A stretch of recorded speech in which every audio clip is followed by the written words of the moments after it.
The parallels are quite remarkable. In long distance swimming you need to set a goal and then decide on the steps to achieve that goal. Along the way I've had failures. You have the animals in the sea, specifically sharks, which you have to deal with.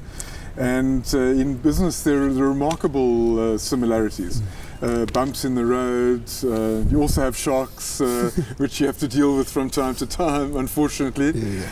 Fortunately not too many. And yes, so the similarities are quite remarkable. Dealing with failure, that is something that people are not too often exposed to, especially in the world of business. Some people really struggle to deal with failure, but that is actually a reality in anyone's life.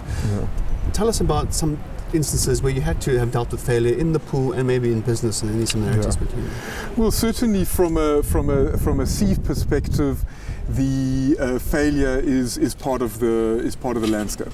So, for example, the first swim ended after 600 meters off Robben Island because I suddenly realized that what was under me, or what I thought was under me, and panicked, and that was the end of that. From a business perspective, you have failure. People only hear about successes, but along the way there are probably a lot more failures in order to get to your successes. So in our business, which is property investment, I take a lot more bumps and no's than I get yeses. But the yeses make it all worth it. So that's really the critical issue. And I think for both, the successes make the frustrations worth it in the long term. Finally, how being involved in a sport like endurance swimming, where you really need perseverance and persistence, how has that affected the person you are today in terms of being successful? I think it's actually very simple. It all depends on the team that you put around you. There's no ways that as an individual anyone can succeed on their own.